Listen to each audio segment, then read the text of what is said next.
रात के 10 बज रहे थे। बल्लू बिहारी और मैलू ढाबे में बैठे कस्टमर्स का इंतजार कर रहे थे।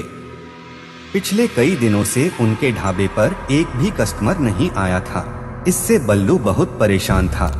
मैलू बिहारी से ढाबा बंद करने की बात कहता है, लेकिन बिहारी गुस्से से मना कर देता है। बिहारी के पास ढाबे के सिवाय कोई और दूसरा काम नहीं था, इसलिए वो ढाबे का खर्च भी नहीं निकाल पा रहा था और मैलू की सैलरी भी नहीं दे पा रहा था। बिहारी और मैलू ये बात कर ही रहे थे कि ढाबे पर जलील आता है।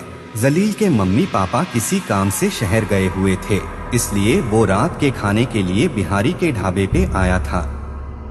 ढाबे पे आने के बाद जलील को पता चलता है कि बिहारी ने आज खाने में कुछ भी नहीं बनाया है। बिहारी जलील को बताता है कि वो और मैलू बहुत परेशान हैं। पिछले कई दिनों से उनके ढाबे पर एक भी कस्टमर नहीं आया है। जलील इसका कारण पूछता है तो बिहारी बताता है कि उसके ढाबे के आसपास एक चुड़ैल घूम रही है। जैसे ही उनके ढाबे पर कोई भी कस्टमर आता है, वो चुड़ैल उन पर अटैक कर देती है, जिससे पूरे गांव के लोग डरे हुए हैं और कोई भी उनके ढाबे के आसपास भी नहीं आना चाहता है। बिहारी और जलील ये बातें कर ही रहे थे कि पीछे से चुड़ैल के हंसने की आवाज आती है। तीनों मुड़कर देखते हैं तो एक चुड़ैल ढाबे के बाहर लगे पेड़ पर लटक रही थी और जोर जोर से हंस रही थी। बिहारी, मैलू और जलील बहुत डर जाते हैं। वो तीनों भागकर ढाबे के काउंटर के पीछे छिप जाते हैं। मैलू बहुत डरा हुआ था, वो जोर जोर से रोने लगता है। जलील मैलू को मारकर चुप कराता है और शोर न करने को कहता है। मैलू चुप हो जाता है। तभी बिहारी सिर उठाकर देखता है तो वो चुड़ैल मैलू के पास खड़ी हंस रही होती है। बिहारी जोर जोर से चिल्लाने लगता है। बिहारी को चिल्लाता देख मैलू पीछे मुड़कर देखता है तो उसके पसीने छूट जाते हैं। चुड़ैल मैलू के बिल्कुल पास खड़ी थी, लेकिन अचानक चुड़ैल को चक्कर आने लगता है और वो गिर जाती है। कुछ टाइम के बाद चुड़ैल खुद को संभालती है और वहां से भाग जाती है। जलील, बिहारी और मैलू राहत की सांस लेते हैं, लेकिन जलील को ये नहीं समझ में आ रहा था कि वो चुड़ैल वहां से क्यों भागी। तभी बिहारी जलील को बताता है कि चुड़ैल शायद मैलू के पास से आने वाली बदबू की वजह से चक्कर खाकर गिर गई है और वहां से भाग गई है। जलील भी बिहारी की बातों से सहमत था, क्योंकि मैलू के पास से बहुत तेज बदबू आ रही थी। जलील का दिमाग घूमता है। अब उसको लगने लगा था कि वो कोई चुड़ैल नहीं बल्कि एक इंसान है जो लोगों को परेशान करने के लिए डरा रहा है। जलील उस चुड़ैल का पर्दाफाश करने का फैसला करता है।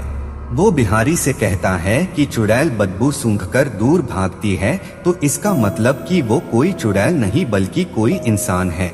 फिर जलील, बिहारी और मैलू एक प्लान बनाते हैं। पहले तो वो तीनों खुद को बदबूदार बनाने के लिए ढाबे के पास वाले कीचड़ में छलांग लगाते हैं, जिससे उनके पास से बहुत गंदी बदबू आने लगती है। फिर वो तीनों चुड़ैल को ढूंढने निकल पड़ते हैं। कुछ दूर जाके जलील को कुछ पैरों के निशान दिखाई देते हैं। वो निशान ढाबे के पास वाले घर की ओर गए हुए थे। बिहारी जलील को बताता है कि वो घर शर्मा जी का है और कई महीनों से बंद पड़ा है, वहां अभी कोई नहीं रहता है। लेकिन जब वो तीनों उस घर के पास पहुंचते हैं तो घर का दरवाजा खुला मिलता है। वो तीनों घर के अंदर चले जाते हैं। घर के अंदर जाने पर वो देखते हैं कि घर की लाइट्स ऑन हैं, यानी कि अभी भी इस घर में कोई है। जलील, बिहारी और मैलू दूसरे कमरे में जाते हैं। वहां उनको कुछ मेकअप का सामान और नकली बाल मिलते हैं। अब जलील उस चुड़ैल को सबक सिखाने का सोचता है। वो पास में पड़े एक तेल के कंटेनर में रखे तेल को पूरे कमरे में फैला देता है।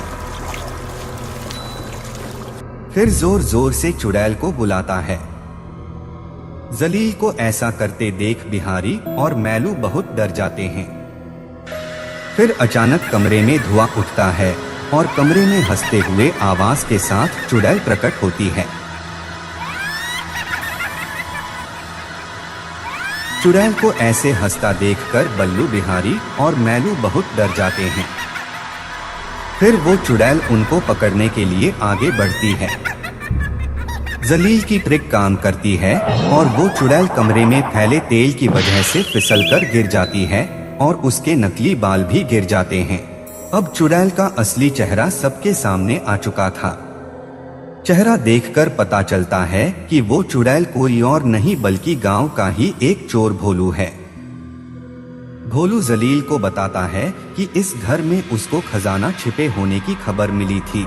उसी खजाने को ढूंढने के लिए वो रोज यहाँ चुड़ैल बन के आता है और लोगों को डराता है।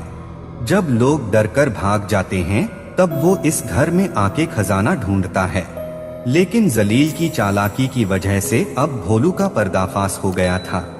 दोस्तों, ये कहानी आपको कैसी लगी हमें कमेंट करके बताएं।